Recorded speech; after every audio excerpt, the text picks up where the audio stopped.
बहुत ही सीधा साधा और नेक इंसान था जो हमेशा लोगों की भलाई में विश्वास करता था। एक दिन आदित्य अपने खेत से अपने घर वापस लौटा ही था कि तभी उसकी पत्नी रुक्मणी उससे बोली, मैं आपकी ही काफी देर से प्रतीक्षा कर रही थी। क्या हुआ रुक्मणी? आज सुबह से राधा ना तो कुछ खा रही है न पी रही है, बस गुमसुम लेटी हुई है। चिंता मत करो, मैं देखता हूँ। इतना बोलकर आदित्य उस चारपाई के नजदीक पहुंच गया जहां उसकी 10 वर्षीय पुत्री राधा आंख बंद करके लेटी हुई थी। आदित्य को अपने पास देखकर 10 वर्षीय राधा ने अपनी आंखें खोल लीं। क्या हुआ राधा? तुम्हारी माँ बता रही हैं कि तुमने सुबह से कुछ खाया पिया नहीं। अगर तुम ऐसे ही भूखी रहोगी तो तुम और ज्यादा कमजोर हो जाओगी। पिताजी, मुझे भूख नहीं लग रही और मेरे शरीर में पूरी तरह से दर्द हो रहा है। राधा की बात सुनकर आदित्य की आंख में आंसू आ गए, क्योंकि आदित्य की 10 वर्षीय पुत्री राधा काफी समय से बीमार चल रही थी। आदित्य अपनी आंखों से आंसू पोंछते हुए बोला, चिंता मत कर राधा, तू बिल्कुल स्वस्थ हो जाएगी। इतना बोलकर आदित्य अपनी पत्नी के पास आकर खड़ा हो गया। आखिर आप राधा को और मुझे कब तक झूठी तसल्ली देते रहेंगे? आखिर मेरी पुत्री को ऐसी कौन सी बीमारी लग गई है जो वो ठीक होने का नाम ही नहीं ले रही? तुम चिंता मत करो रुक्मणी, राधा की वजह से ही मैं खेत में कड़ी मेहनत कर रहा हूँ। मेरी फसल गांव में सबसे ज्यादा अच्छी उगी है। कल फसल की कटाई है। कल मैं फसल को राज्य में अच्छे दामों में बेच कर आऊंगा और उसके बाद हम अपनी पुत्री राधा का किसी अच्छे वैद्य जी के पास इलाज कराएंगे। हमारी बेटी ठीक तो हो जाएगी ना?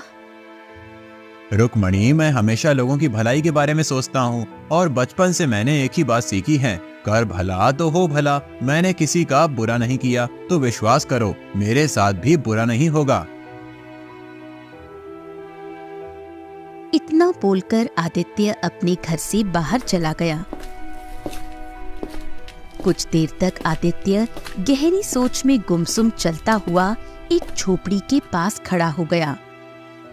उस झोपड़ी के बाहर एक बूढ़ा व्यक्ति बैठा हुआ था जो कि आदित्य के गांव का एक बहुत बड़ा वैद्य था। वैद्य आदित्य की ओर देखकर बोला, क्या हुआ आदित्य? तुम्हारे चेहरे पर चिंता की लकीरें क्यों झलक रही हैं? आज मेरी पुत्री राधा ने सुबह से कुछ नहीं खाया और आज मेरी पत्नी भी मुझसे पूछ रही थी कि आखिर राधा को ऐसी कौन सी बीमारी लग गई है जो वो ठीक होने का नाम ही नहीं ले रही। इतना बोलकर आदित्य फूट फूट कर रोते हुए वैद्य से दोबारा बोला, अब मैं अपनी पत्नी से ज्यादा दिन तक झूठ नहीं बोल पाऊंगा। आदित्य की बात सुनकर वैद्य कुछ देर तक गहरी सोच में गुम रहे।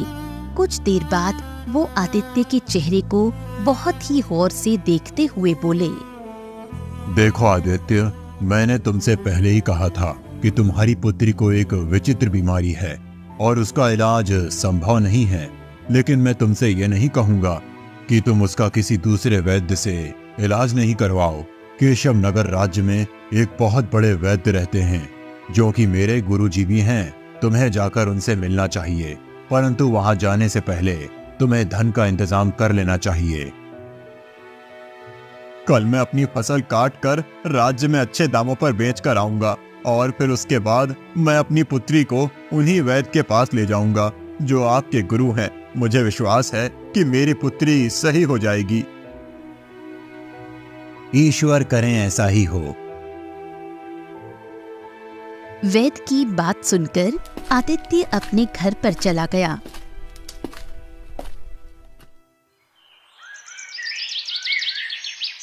अगली सुबह जब आदित्य अपने खेत की फसल कटाई के लिए जाने ही वाला था कि तभी गांव का मुखिया दौड़ते हुए आदित्य के घर पर आ पहुंचा।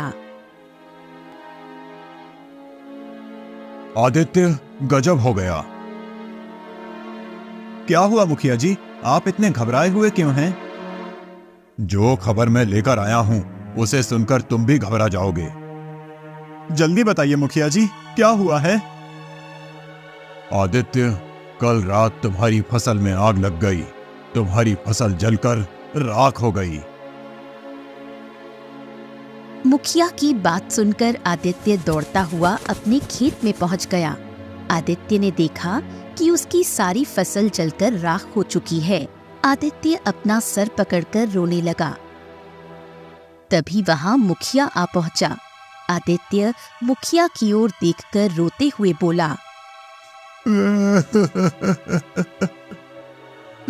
अब मैं क्या करूं मुखिया जी? सोचा था कि इस फसल को बेचकर अपनी बिटिया राधा का केशव नगर राज्य के वैद्य से इलाज करवाऊंगा। अब मैं क्या करूं? समझ में नहीं आ रहा आदित्य कि तुम्हारे खेत में आग कैसे लगी।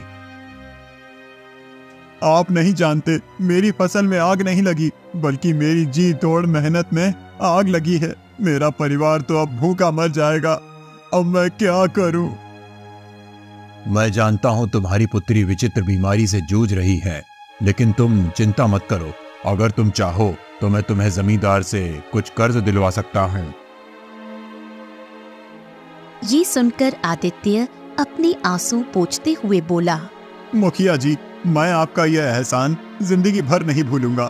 मेरी पुत्री का इलाज होना बहुत जरूरी है। तो फिर चलो मेरे साथ।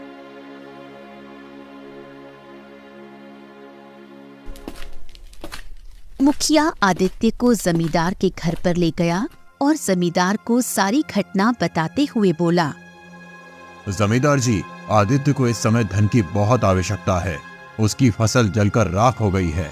उसके घर में खाने को खाना नहीं है। ऊपर से उसकी पुत्री एक विचित्र बीमारी से जूझ रही है। इस बेचारे के ऊपर तो एक साथ आफतों के पहाड़ टूट पड़े हैं। ठीक है, मैं इसे धन देने के लिए तैयार हूँ, लेकिन कुछ महीनों बाद मेरी पुत्री मोहिनी का विवाह होने वाला है। इसे सारी रकम ब्याज सहित वापस लौटानी होगी। मैं तैयार हूँ जमींदार जी। आप मुझे कर्ज के रूप में जितना भी धन दे देंगे, मैं उससे दोबारा खेती करने के लिए बीज खरीदूंगा और अपनी पुत्री का इलाज भी करवाऊंगा। जमींदार ने कुछ स्वर्ण मुद्राओं की थैली आदित्य को पकड़ा दी। आदित्य वो स्वर्ण मुद्राओं की थैली को लेकर अपने घर पर चला गया और सारी घटना अपनी पत्नी रुक्मणी को बताते हुए बोला, जमींदार तो बहुत ही अच्छे आदमी निकले रुक्मणी। अगर जमींदार जी मुझे कर्ज नहीं देते तो ना जाने क्या होता। मैं तो हिम्मत ही हार गया था। आप सही कहते हैं। अब हमें अपनी बेटी का इलाज कराने में देर नहीं करनी चाहिए। आदित्य उसी दिन अपनी पत्नी रुक्मणी के साथ अपनी पुत्री राधा को लेकर केशव नगर राज्य के उस बड़े वैद्य के पास चला गया। वो बूढ़ा वैद्य राधा की जांच पड़ताल करने के बाद बड़ी ही गंभीर अवस्था में आदित्य की ओर देखकर बोला, मुझे क्षमा करें आदित्य, तुम्हारी पुत्री का इलाज असंभव है। ये सुनकर आदित्य और उसकी पत्नी रुक्मणी बुरी तरह से घबरा गए। आप कहना क्या चाहते हैं? हम तो बड़ी उम्मीद लेकर आपके पास आए थे। आदित्य, कुछ विचित्र बीमारी ऐसी होती हैं जिनका इलाज भी बहुत विचित्र और दुर्लभ होता है।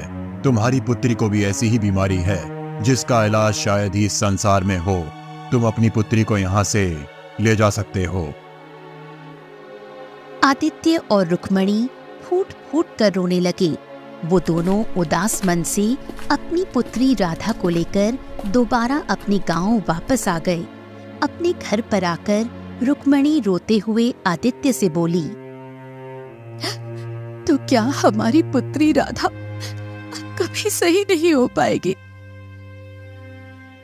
हिम्मत मत हारो रुक्मणी। मेरा मन अभी भी कहता है कि मेरी पुत्री राधा सही हो जाएगी। अरे केशव नगर राज्य के वैद्य ने अगर हार मान ली तो क्या हुआ? और भी राज्य में ऊंचे वैद्य हैं। मैं दूसरे राज्य के वैद्य के पास जाऊंगा, लेकिन फिलहाल तो खेत में काम करना भी जरूरी है, क्योंकि जमींदार का कर्जा भी चुकाना है।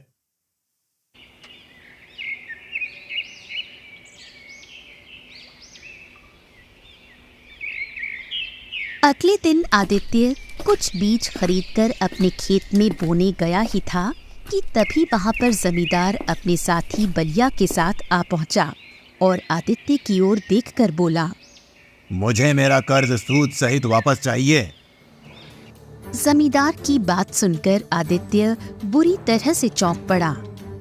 ये आप क्या कह रहे हैं जमींदार जी? अभी परसों ही तो मैंने आपसे कर्ज लिया था। इतनी जल्दी मैं आपका कर्ज सूद सहित कैसे वापस कर सकता हूँ? आदित्य की बात सुनकर जमींदार के बगल में खड़ा हुआ बलिया जोर जोर से हंसता हुआ आदित्य से बोला, तुम मूर्ख हो आदित्य, तुमने ये भी सोचने की कोशिश नहीं की कि तुम्हारे खेतों में आग कैसे लगी। मैं तुम्हारी बात का मतलब नहीं समझा। इसकी बात का मतलब मैं तुम्हें समझाता हूँ आदित्य। दरअसल मेरी नजर तुम्हारे खेत पर काफी समय से थी। मैंने ही तुम्हारे खेत में आग लगाई थी। जमींदार की बात सुनकर आदित्य बुरी तरह से चौंक पड़ा। हाँ, मैंने आग लगाई थी। मैं जानता था कि तुम्हारी पुत्री बीमार है और उसे इलाज की बहुत ज्यादा आवश्यकता है। तुम इस गांव में घूम फिरकर कर्ज लेने के लिए मेरे ही पास आओगे और मेरी किस्मत तो देखो, मुखिया जी स्वयं तुम्हें मेरे पास ले आए। ये तो गलत है जमींदार। किसी की मुसीबत का फायदा उठाकर कभी भी कोई इंसान सुख से नहीं जी पाया। ये बातें सिर्फ सुनने में अच्छी लगती हैं आदित्य। इससे पहले कि मैं तुम्हें तुम्हारे खेत से धक्के मारकर बाहर निकालूं, यहाँ से निकल जाओ। आज से ये मेरा खेत है, क्योंकि मैं जानता हूँ कि तुम मेरी रकम सूद सहित 7 जन्मों तक नहीं चुका सकते। आदित्य समझ गया कि जमींदार की उसके खेत पर बुरी तरह से नीयत खराब हो चुकी है। आदित्य निराश होकर आंखों में आंसू लिए हुए अपने घर की ओर चल पड़ा। आदित्य आधा रास्ता पहुंचकर एक वृक्ष के नीचे बैठकर फूट फूट कर रोने लगा। आदित्य को नहीं पता था कि जिस वृक्ष के नीचे वो रो रहा था, उस वृक्ष के पीछे एक साधु बैठे हुए थे। आदित्य के रोने की आवाज सुनकर अचानक वो चौंक पड़े। वो साधु आदित्य के पास आकर बोले, क्या हुआ? तुम रो क्यों रहे हो? आदित्य रोते हुए सारी घटना साधु को बताते हुए बोला, मेरी पुत्री मौत की कगार पर खड़ी हुई है और मेरा खेत भी जमींदार ने मुझसे छीन लिया। तुम्हारे साथ वास्तव में बहुत बुरा हुआ है। अगर तुम्हारे साथ इतना बुरा नहीं हुआ होता तो मैं तुम्हें एक रहस्य कभी नहीं बताता। कौन सा रहस्य साधु महाराज? एक ऐसा रहस्य जिससे तुम्हारी पुत्री की विचित्र बीमारी सही हो सकती है और तुम इतने धनवान हो सकते हो जिसकी तुम कल्पना भी नहीं कर सकते। साधु की बात सुनकर आदित्य चौंकते हुए बोला, साधु महाराज, मैं केवल यही चाहता हूँ कि मेरी पुत्री स्वस्थ हो जाए। धन का क्या है? धन तो आता जाता है। धन तो मैं कभी भी मेहनत करके भी कमा सकता हूँ। मुझे तुम्हारी ये बात बहुत अच्छी लगी। अब मेरी बात ध्यान से सुनो। यहाँ से कुछ दूर एक घना और विचित्र जंगल पड़ता है। कहते हैं कि उस विचित्र जंगल में एक बहुत ही सुंदर झील बहती है। उस झील के किनारे एक दुर्लभ जादुई कमल का फूल उगता है। वो फूल केवल वही व्यक्ति प्राप्त कर सकता है जिसका मन लोभ और ईर्ष्या से दूर हो और जिसके मन में दूसरों के प्रति प्रेम और दया की भावना हो। जैसे ही तुम उस फूल को अपनी पुत्री के शरीर से स्पर्श करोगे, तुम्हारी पुत्री सही हो जाएगी। और अगर तुम एक बार उस विचित्र जादुई फूल से जितना भी धन मांगोगे, तुम्हारे पास उतना ही धन आ जाएगा। उसके बाद वो फूल गायब हो जाएगा। परंतु उस फूल तक पहुंचना बहुत ही असंभव काम है। साधु की बात सुनकर आदित्य बड़े ही आत्मविश्वास भरे लहजे में बोला, अपनी पुत्री की जान बचाने के लिए मैं बड़े से बड़ा खतरा उठाने के लिए तैयार हूँ साधु महाराज। तो फिर देर मत करो, यहाँ से दाईं ओर दिशा में मुड़ जाओ।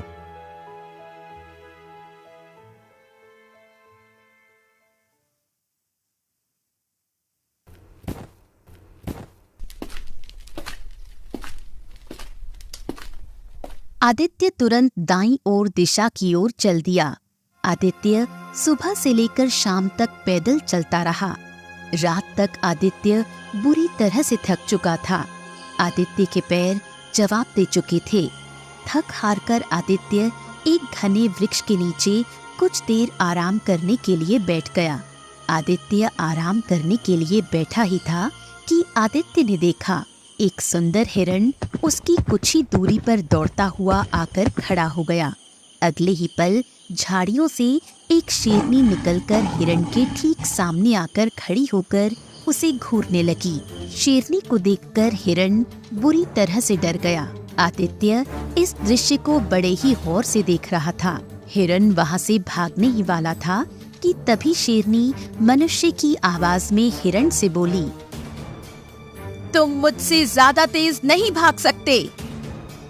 शेरनी के मुंह से इंसानी आवाज सुनकर आदित्य बुरी तरह से चौंक पड़ा। तभी हिरण भी इंसानी आवाज में शेर से बोला, मुझे जाने दो। नहीं, मुझे बहुत जोरों की भूख लगी है, मैं तुम्हें नहीं जाने दे सकती। तभी हिरण दया भरी नजरों से आदित्य की ओर देखते हुए बोला, तुम तो मनुष्य हो, क्या तुम मेरी जान बचा सकते हो? न जाने क्यों हिरण के ऐसा बोलने पर आदित्य को हिरण के ऊपर बहुत तरस आ गया। आदित्य शेरनी की ओर देखकर बोला, तुम तो शेरनी हो, फिर तुम इंसान की आवाज में कैसे बात कर सकती हो? मैं एक मायावी शेरनी हूँ। अगर तुम मायावी शेरनी हो तो फिर ये हिरण भी मायावी हुआ, तुम इसे छोड़ दो। मैं इसे एक ही शर्त पर छोड़ सकती हूँ। कौन सी शर्त? इसके बदले में तुम्हें अपना भोजन बनाऊंगी। क्या तुम इसके लिए तैयार हो? शेरनी की बात सुनकर आदित्य गहरी सोच में डूब गया। कुछ देर बाद आदित्य शेरनी की ओर देखकर बोला, मुझे एक विचित्र जादुई फूल की तलाश है। उस फूल के द्वारा ही मेरी बेटी की बीमारी सही हो सकती है। मुझे थोड़ा सा समय दे दो, मुझे उस फूल को अपने घर ले जाने दो। जैसे ही मेरी बेटी ठीक होगी, मैं तुरंत ही यहाँ पर आ जाऊंगा। नहीं, अगर इस हिरण की जान बचाना चाहते हो तो फिर तुम्हें अभी और इसी समय फैसला करना होगा। आदित्य ने देखा कि हिरण की आंखों में आंसू थे। हिरण बड़ी मासूमियत भरे अंदाज में आदित्य से बोला, मेरी माँ मेरा इंतजार कर रही है। अगर मैं समय पर अपनी माँ के पास नहीं पहुँचा तो उन्हें बहुत दुख होगा, और अगर उसे पता चला कि मुझे शेर खा गया तो वो जीते जी मर जाएगी। ये दुख सुनकर आदित्य शेरनी से बोला, ठीक है, तुम इस हिरण को जाने दो, तुम मुझे खा सकती हो। कर भला तो हो भला। अगर मैं इसका भला करना चाह रहा हूँ तो मुझे विश्वास है कि मेरा भी भला होगा। आदित्य ने इतना कहा ही था कि तभी हिरण रंग बिरंगी किरणों के साथ वहां से गायब हो गया और शेरनी रंग बिरंगी किरणों के साथ एक सुंदर लड़की में परिवर्तित हो गई। ये देखकर आदित्य आश्चर्य में पड़ गया। सुंदर लड़की आदित्य की ओर देखकर बोली, मैं वन देवी हूँ। वर्षों से मनुष्य उस विचित्र और जादुई फूल की तलाश में इस स्थान पर आते हैं। मैं उनकी इसी तरह परीक्षा लेती हूँ, परंतु तुम पहले मनुष्य हो जो इस परीक्षा में पास हुए हो। अपनी आंखें बंद करो। कुछ क्षण बाद जब तुम अपनी आंखें खोलोगे तो स्वयं को एक झील के पास पाओगे। तुम्हें वो जादुई कमल का फूल उस झील के किनारे खिला हुआ मिल जाएगा। उस फूल को तोड़ने के बाद अपनी आंखें बंद कर लेना। कुछ क्षण बाद जब तुम आंखें खोलोगे तो स्वयं को अपने गांव की सीमा पर पाओगे। आदित्य ने तुरंत अपनी आंखें बंद कर ली। कुछ क्षण के बाद जब आदित्य ने अपनी आंखें खोली तो उसने अपने आप को एक सुंदर झील के नजदीक पाया, जिसके किनारे एक चमकता हुआ कमल का फूल खिला हुआ था। लगता है ये वही कमल का फूल है जिसके बारे में साधु महाराज बता रहे थे। आदित्य ने तुरंत उस कमल के फूल को तोड़ लिया और अपनी आंखें बंद कर ली। कुछ क्षण बाद जब आदित्य ने अपनी आंखें खोली तो उसने अपने आप को अपने गांव की सीमा पर पाया। आदित्य दौड़ता हुआ अपने घर की ओर चला गया। आदित्य अपने घर पहुंचा ही था कि तभी उसने देखा कि आदित्य के घर पर जमींदार पहले से मौजूद था। जमींदार रोता हुआ बोला,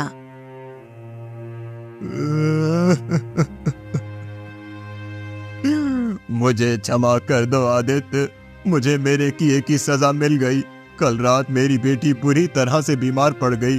मैंने बड़े बड़े वैद्य को उसे दिखाकर देख लिया, परंतु वो ठीक नहीं हुई। वैद्य का कहना है कि वो बच नहीं सकती। अब मुझे एक नहीं बल्कि दो अर्थी का इंतजाम करना है। मेरी पत्नी मेरी बेटी से बहुत प्रेम करती है। अगर मेरी बेटी इस दुनिया में नहीं रही तो उसकी माँ भी उसकी मौत का सदमा बर्दाश्त नहीं कर सकेगी। मेरे हाथ में जो ये कमल का फूल देख रहे हो, ये एक चमत्कारी फूल है। अगर इसे अपनी बेटी के शरीर से स्पर्श करोगे तो वो बिल्कुल स्वस्थ हो जाएगी। मैं इसे विचित्र जंगल से अपनी बेटी की बीमारी को ठीक करने के लिए तोड़कर लाया था। तब तो तुम्हें अपनी बेटी को ठीक करना चाहिए आदित्य। मुझसे तुम्हारा दुख देखा नहीं जा रहा। तभी वो फूल आदित्य के हाथ से गायब हो गया और रंग बिरंगी किरणों के साथ एक सुंदर पुरुष वहां पर प्रकट हो उठा।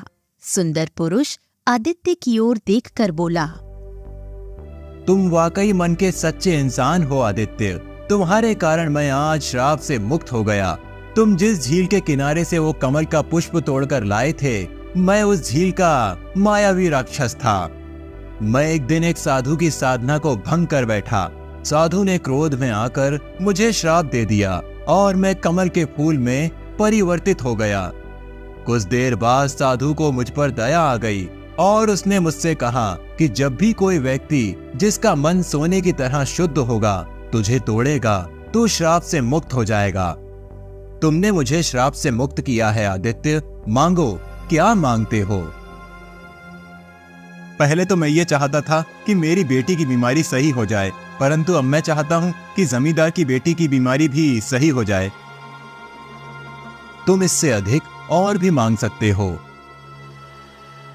बस मैं यही चाहता हूँ कि मैं जीवन भर स्वस्थ रहूं, क्योंकि मनुष्य का असली धन स्वास्थ्य होता है। ठीक है आदित्य, ऐसा ही होगा। इतना बोलकर वो सुंदर पुरुष वहां से गायब हो गया और आदित्य की बेटी ठीक हो गई। जमींदार आदित्य की ओर देखकर बोला, मुझे माफ कर दो आदित्य। मैंने तुम्हारे साथ कितना गलत किया, उसके बाद भी तुमने मेरी मदद की। मैं तुम्हारे खेत वापस करता हूँ और तुम्हें दिया हुआ कर्ज भी मैं माफ करता हूँ। इतना बोलकर जमींदार वहां से चला गया। घर पर आकर उसने देखा उसकी बेटी भी स्वस्थ हो चुकी थी। कुछ दिन बाद वही साधु आदित्य के पास आकर रहस्यमयी अंदाज में बोले, जब तुम मुझे पहली बार मिले थे मैं समझ गया था कि तुम ही वही इंसान हो जो उस झील के राक्षस को श्राप से मुक्त कर सकते हो। उस झील के राक्षस को श्राप मैंने ही दिया था। साधु की बात सुनकर आदित्य मुस्कुराने लगा और साधु भी मुस्कुराते हुए वहां से चले गए।